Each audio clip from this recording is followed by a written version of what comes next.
Okay, good evening everyone. How are you all this evening? So we're now in February, aren't we? Yeah? Nice to see you all. Good evening Lolly. Good evening Span. Good evening Rita.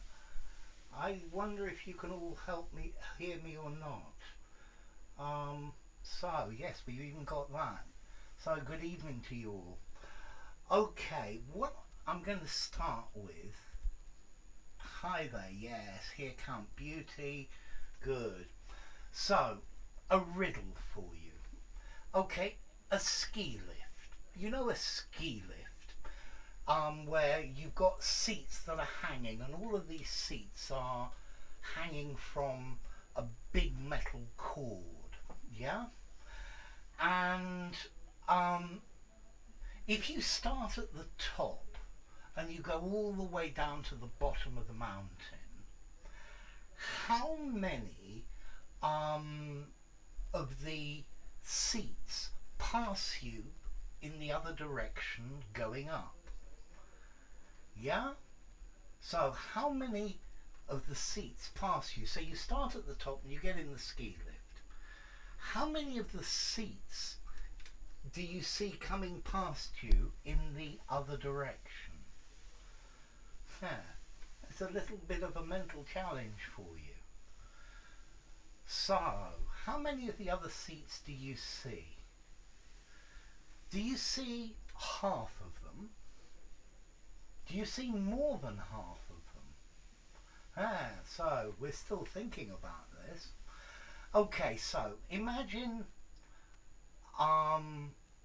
you're in a ski lift and you're going down from the top of the mountain to the bottom, and you get in at the top, and you know these ski lifts, you see the other chairs coming back the other way. How many of those do you see in your trip all the way to the bottom?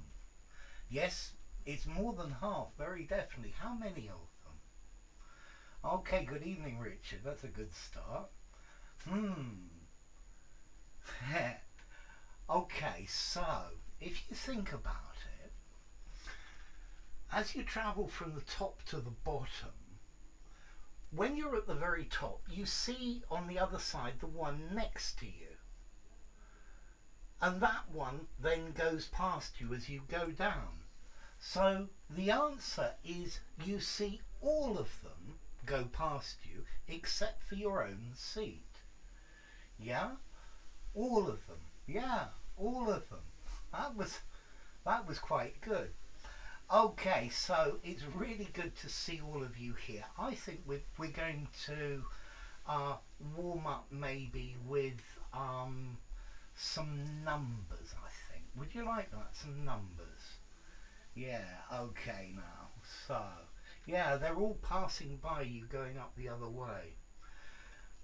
Okay, so let's start with some numbers then.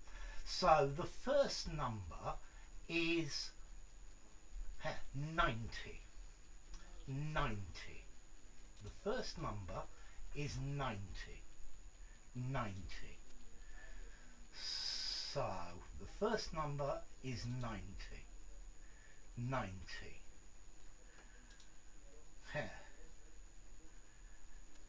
Yeah, the first number is 90. Okay, so we're starting to get some answers in now. The first answer is 90. 90. Okay, number 2. 970. 970. 970. Yeah, 970. So, how are we doing with this then? 970. So, the first one was 90. Now the next one is 970. Okay, that's starting to look good as well. We're starting to get some answers for this one. So the second one is 970. I'm sorry, there seems to be a lot of lag this evening with the with the picture, but well, it doesn't matter. So, third one, 8,816. 8,816. 8,816. 8,816. 8,816. 8,816.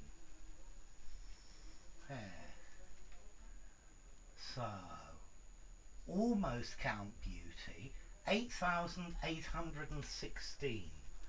So, let me write the number. 8,816. Next one.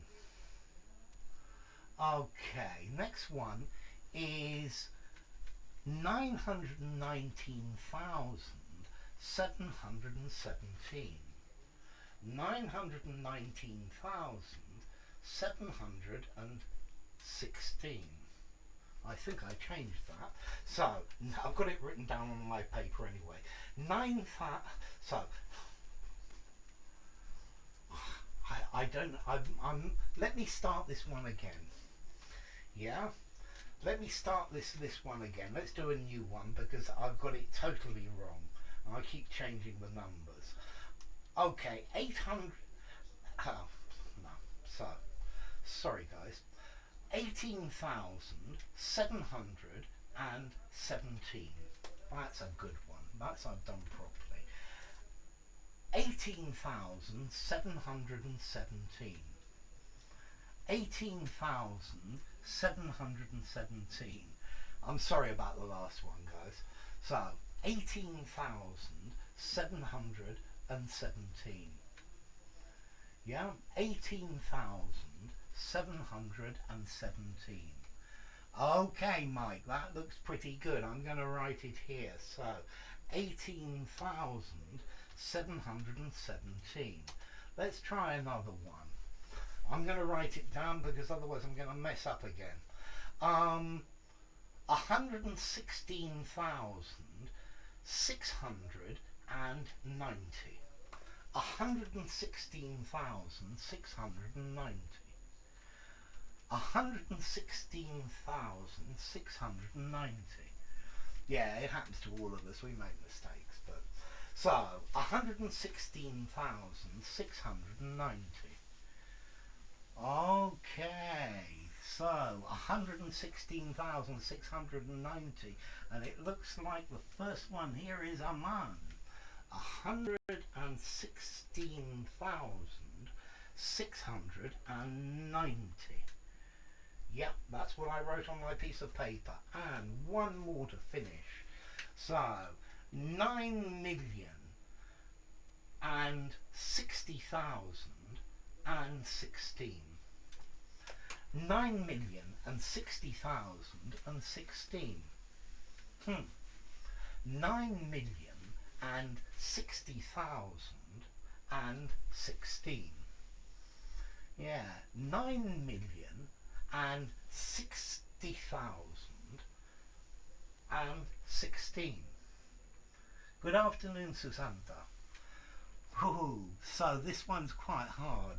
9,060,016. Okay, Aman, count beauty. Almost, Susanta. You need another 0. So let me write this last one. 9,060,016. Okay, so let's change now, and I'm going to do a story. Okay, this story is called, is called The Jackdaw and the String. Okay, a jackdaw, it's a bird. It's a big black bird like a crow. It's black and grey. And a jackdaw, if it sees shiny things, it likes to steal them and take them to its nest. Okay, so this story is called The Jackdaw and the string. Okay, so listen to me. A man caught a jackdaw and tied the bird's foot with a piece of string so that he could give the bird to his children as a present. The jackdaw, however, could not stand to live in human society. So when they let him loose for just a moment, he flew away. So that's the first part. I will read the second part in a bit. But a man caught a jackdaw and tied the bird's foot with a piece of string so that he could give the bird to his children as a present. The jackdaw, however, could not stand to live in human society. So when they let him loose for just a moment, he flew away. So, a couple of questions. Why did the man catch the jackdaw?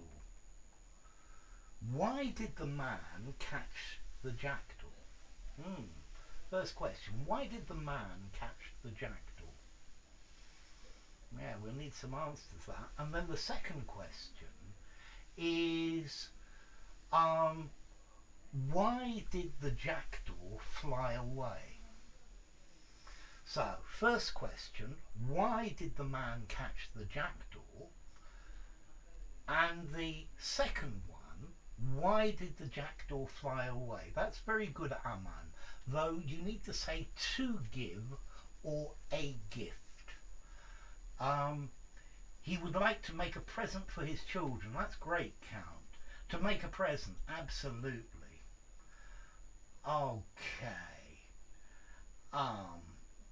He wanted to present the bird as a gift to his children. That's great, Susanta.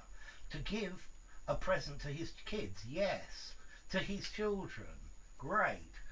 For giving a present to his children. Notice, to give, Lolly, it's better to use the preposition for with nouns. So, this cake is for tea.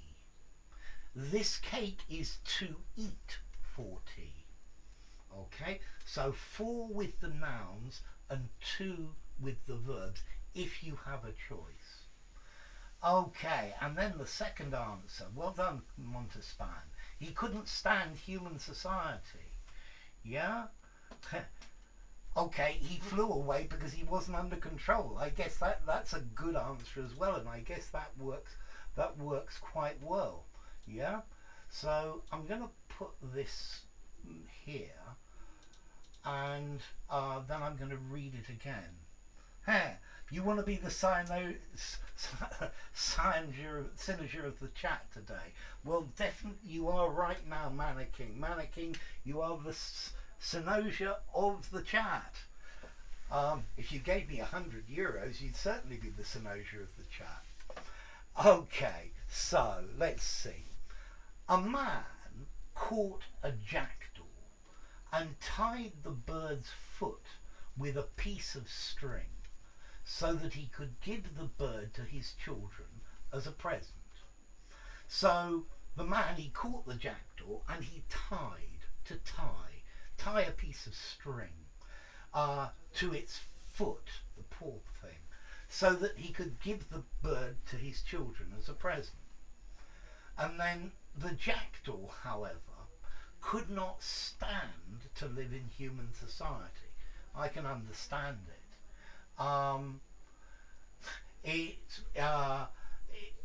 It's going to be very difficult for a jackdaw living with humans. So when they let him loose for just a moment, when he had an opportunity, he flew away. Yeah? Okay, so that's the first part of this. Yeah? So notice, to let loose, to let free for a little bit. Okay, now I'm going to read you the second part of the story. But when the jackdaw got back to his nest, the string became entangled in the branches, so that the jackdaw was unable to fly. As he was dying, the bird said to himself, I could not stand being a slave in human society, and so I jumped out of the frying pan and into the fire. So let me read that again. But when the jackdaw got back to his nest, the string became entangled in the branches, so that the jackdaw was unable to fly. As he was dying, the bird said to himself, I could not stand being a slave in human society, and so I jumped out of the frying pan and into the fire.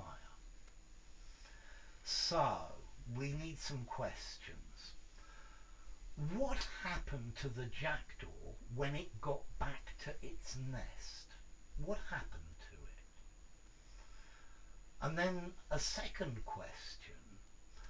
The moral is talking about jumping out of the frying pan and into the fire. What does the phrase to jump out of the frying pan and into the fire mean? Yeah, what does the phrase to jump out of the frying pan and into the fire? Poor bird, I quite agree with you, Montespan. So, two questions. What happened to the bird when he got back to his nest? Yes, he got stuck in the nest, sort of. Okay, so Richard, yes, Count Beauty, tangled, you need to change one letter in that. The bird got stuck by getting tangled, because the string got tangled in the branches of the tree. Okay, so notice, it was the string that got tangled. Let me write this word tangled for you, or entangled. Yeah? So, in the story entangled. Okay, or we also have the word tangled. Okay, a piece of string gets tangled. You see these? They always end up being tangled, and I have knots in them. Well, they're pretty good today, but you should see some of the wiring I've got here.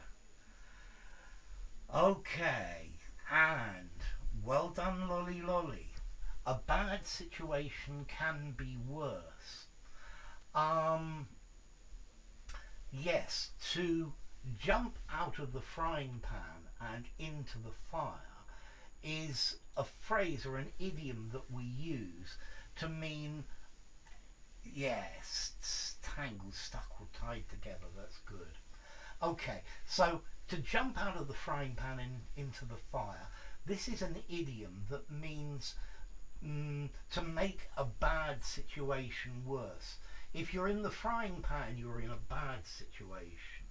But if you jump into the fire, then you're in an even worse situation. So, let me read this bit again. But when he got back to his nest, his home, the string became entangled. You can use this word tangled or entangled, meaning wound together. Yeah, like this, entangled. It became tangled. Yeah, I can't tangle it. Okay, there we go. So the string became tangled in the branches, and that's what happened to him, and he wasn't able to fly, and unfortunately he died there. Yeah. So, but when he got back to his nest, the string became entangled in the branches of the tree, the arms, so that the jackdaw was unable to fly. As he was dying, poor bird, the bird said to himself, I could not stand. So, I can't stand, I detest, I hate, I really don't like. So, is there any food that you can't stand? Well, for example, greasy London fish and chips, I can't stand. Yeah, they need to be less greasy. Or I can't stand the smell of rotten fish. Okay, so I could not stand being a slave in human society. And so I jumped out of the frying pan and into the fire. So to jump out of the frying pan and into the fire to make a bad situation worse. I don't know if you noticed yesterday the UK left the European Union, and I'm wondering if the UK has jumped out of the frying pan, problems being in Europe, and into the fire and into an even more difficult situation. Okay, so that's the story. Let's continue. I want to ask some questions now. I'm going to leave that there for a moment. So let's just try these simple questions that I like to ask you. So the first question is, what colour are flames? Okay, a slave is somebody who is the property, the servant of somebody else. They had slaves in the United States to do the work. A slave is somebody who is the property of somebody else and has to work for them. So let's see. Okay. So what colour are flames? From the fire into the flame. Yeah. What colour are flames? Are flames black? I don't think flames are black. Flames. What colour are flames? Flames. Yeah, what colour are flames? Okay, I'm going to put the question here. What colour are flames? Okay, red sounds better. Red. Susanta, golden, absolutely. Flames are golden. They're red and golden and yellow, I think. And orange as well, very often. I think the colour of the flame tells you the metals that are in the thing that you're burning. Okay, good evening, Rozgar. Nice to see you. So, let's try another question then. Okay, how many days are there in a leap year? How many days are there in a leap year? How many days are there in a leap year? Okay, well done, Abdir. Nice to see you. How many days are there in a leap year? A leap year. How many days are there in a leap year? A leap year. Sometimes blue flames, carbon monoxide's blue. So, well done, Susanta. Exactly, 366. Very good. And Richard's got it as well. So, how many days are there in a leap year? So, do you know this verb to leap? It's a synonym of jump. Yeah? Leap, leapt, leapt. Well, it's probably schizophrenic, so it can be irregular. Leap, leapt, leapt. Or leap, leaped, leaped as well. Yeah, 365 plus 1. So we call a leap year is the year with an extra day. It's like a jump year. Yeah? So how many days are there in a leap year? 365 plus 1. Notice this year is a leap year, so we're going to have an extra day in February. We just get to work more for the same pay, I guess. Okay, leap over the pit, exactly, Maxim. Okay, so in a leap year, the reason for the leap year is because I think a year, or a year, 365 days, but it takes the Earth 365 days, 4 hours and 21 minutes and some more to go round the sun. So every year there's, I think it's not 4 hours, I think it's 6 hours different. 29th of February, exactly. Okay, so let's try the next one then. The next one of these is easy as well. Name something you can ring. Name something you can ring. Name something you can ring. So, something you can ring. Name something you can ring. What can you ring? Name something you can ring. To ring a... Name something you can ring. Name something you can ring. Okay, Count Beauty, there we go. A bell. Yeah, and here's the text of the question. A doorbell, I love it. A phone. A bell, yeah. Ding-a-ling-a-ling-a-ling-a-ling-a-ling-a-ling. To ring. I guess that's onomatopoeia, this word ring. It sounds like the ringing of a bell. Onomatopoeia means the word sounds like what it means. Okay, and let's try the next question then. What have I said there? Yes. What might you do with ink? A letter missing there. What might you do with ink? It rings a bell to me. Yes, it definitely rings a bell.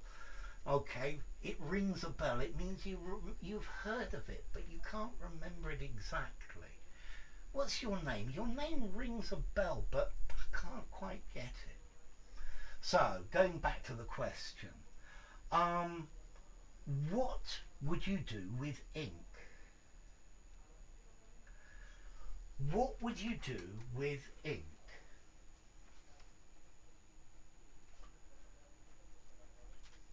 That's a good question, Richard.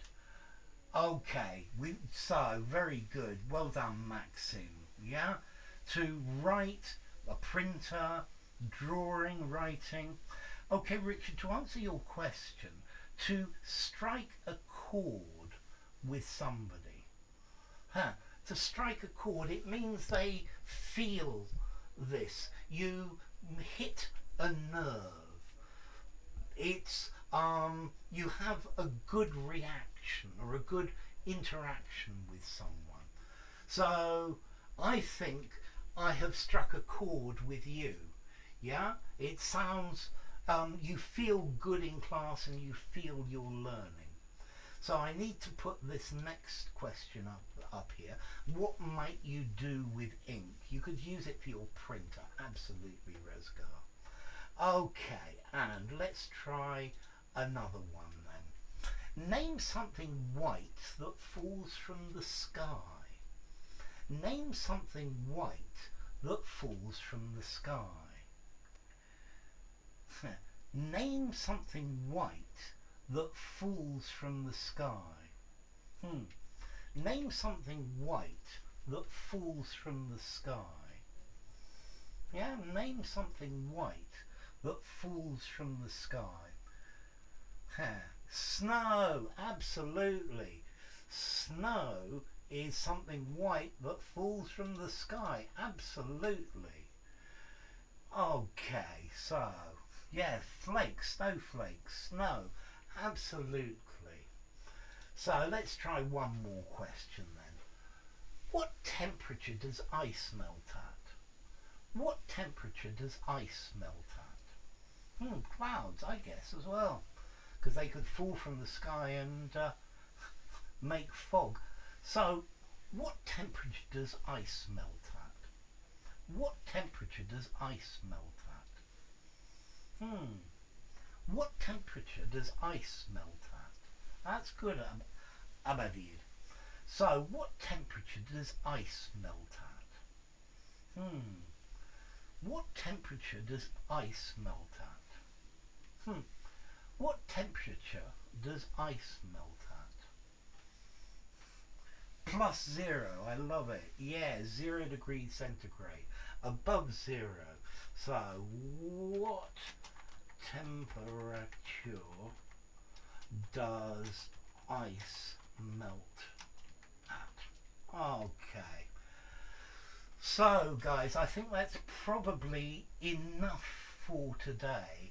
I will do another one of these live streams next week.